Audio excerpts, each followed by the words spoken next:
Suspect is still inside. We're trying to extract now.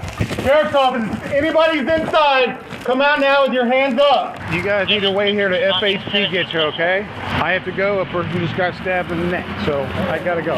On May 23, 2023, the Alachua County Sheriff's Office, located in Florida, responded to a 911 call from a distressed man stating that his roommate had stabbed him in the neck and he was pouring blood. Dispatch quickly put a call out to all units in the area, and law enforcement sped to the scene because the terrified victim was unable to give any additional details during the call, as he feared the suspect was still in the home. Responding deputies have minimal information to go on and face the dangerous incident head-on. Little do they know they're about to encounter a situation like nothing they've ever witnessed before. What's the description of the suspect if you have it?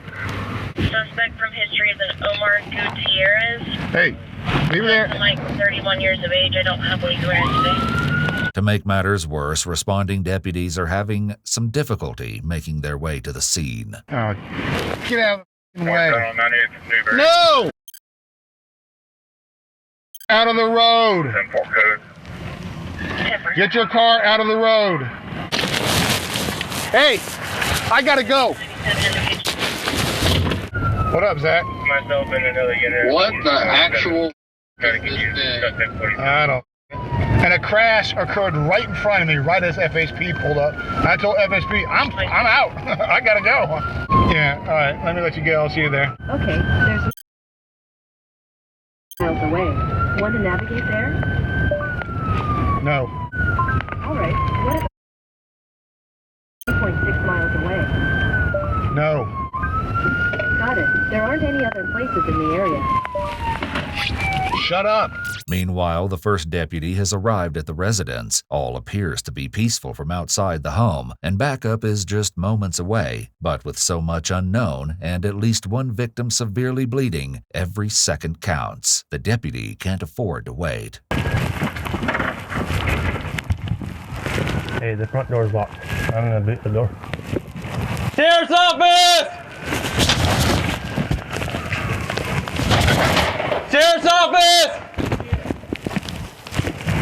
Sheriff's office! I'm Neil. Where are you at? I'm over here in the office bedroom. All right, where's the suspect? I think it's either in the kitchen or bedroom. All right, forced entry, voice contact with the victim. Suspect is still inside. We're trying to extract now. Are you Omar? Hey, where are you at, man? Omar! Sheriff's office, anybody's inside, come out now with your hands up. Here, I think he might be in here. Sheriff's office! Hey! Okay, is anybody else back there with you? No. Come here, walk to me. Back. Okay. Come on this way, come on this way. What are you getting? That's important. Front door. No, bro, come here. Come out here. Come here, come on. Go to the road, go to the road. Based on the appearance of the first individual to emerge, covered in blood and clutching the back of his neck, deputies can safely assume that the victim at least is now secured. However, the same can't be said of the suspect or the rest of the home. I'm gonna run around the back. All right, victim's out of the house. Unknown suspect location. If we have someone with a shield, I'd appreciate it, and the dog. Sheriff's office, come to me, I can hear you. Clear and empty hands. Clear and empty hands, right here. Come on, walk out. Come on, Come this walk way, out. this way. Turn around. Back up. He's coming out. Back up. Keep coming. Down him outside. All the way out. Don't bring it back. This is 32-year-old Omar Gutierrez. Incident reports would later document that he emerged wearing a black and white jumpsuit with a hood and tail that was supposed to look like a cow or cat costume. As far as odd encounters while on the job go, this one would certainly rank high on the list. 258, we have the suspect detained at the point. We still have a hot house. We don't know if that's the suspect or not. But. No idea blood on him either. We're in contact with someone. Carlton! Hey, ask the guy. That's him. That's what they're doing right now. No one else in the house. Two cats, no dogs. Let's move up. Let's move up the door. We'll get it done. All right. We gave a bunch earlier, but it won't. Orange County Sheriff's Office, anybody inside, make yourself known. Deputies move in, quickly and carefully, to clear the house. As they canvass the space, room by room, they find mostly what one may expect from the unkempt bachelor pad of a few single, middle-aged men. With one exception, a lot of blood. The majority of it is found in the area surrounding a computer desk in one of the bedrooms, as well as on the bathroom floor, presumably where the victim obtained the bloodied rag he was seen holding against his neck to stem the flow of blood. Ultimately, no additional individuals are located inside the home, and the crime scene is locked down to preserve evidence. All right, primary and secondary on the residence is secure. I don't think we need the channel for now. We're gonna hold the house. A full sweep by the forensics team would later result in the following items being added to a cache of condemning evidence: blood swabs, a Kamikoto knife from the bedroom, a Vesta-ware knife from the kitchen, touch DNA from both knives, a swab of an unknown substance from the Vesta-ware knife, and a latent lift card with a digital image. For now, the more pressing questions are, what should be done with the suspect, and will he talk? Probably willing to talk. The suspect? Yeah, he's pretty calm, and he's in the back of Moore's. Didn't read him, searched him, no weapons. Yeah. Okay, cool. Said, asked him if he was hurt. He said, mentally. Turn around. Spread your feet out. Nothing else on your bird? You just want to put him in the car? Yeah, come on. See right here?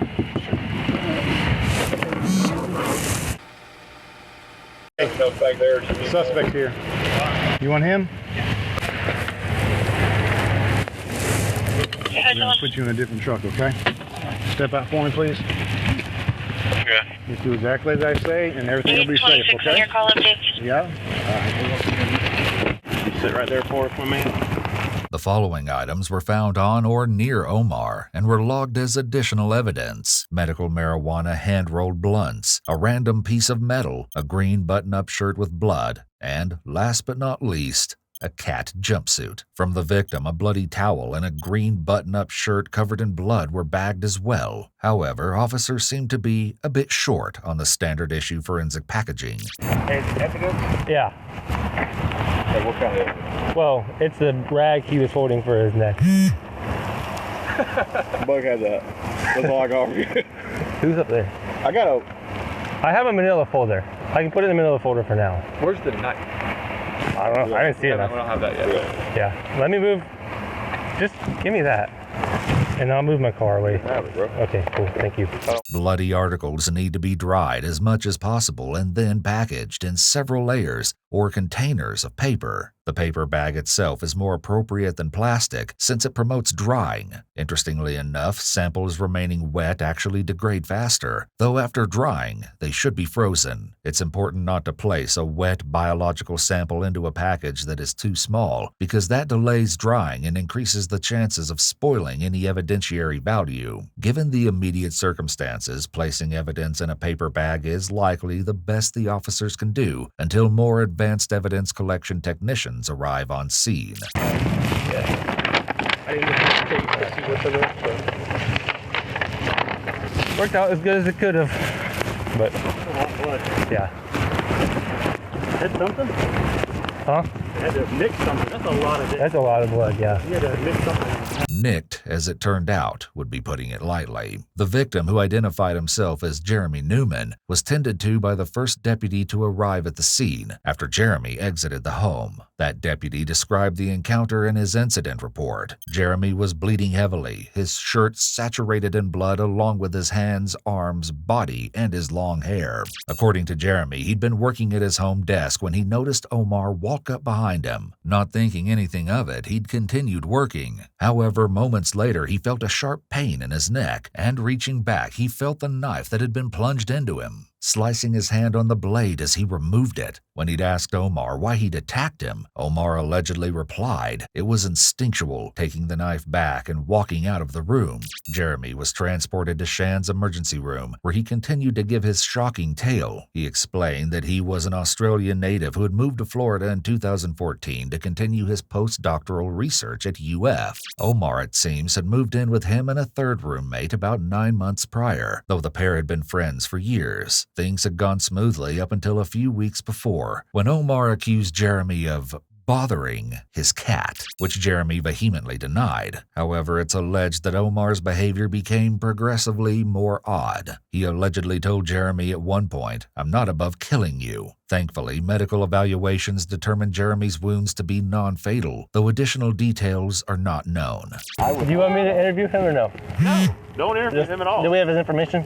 You can try to get his information if you want, or if not, he said he didn't remember his name. So, just for now, this is going to be, we're going to call CI. Okay.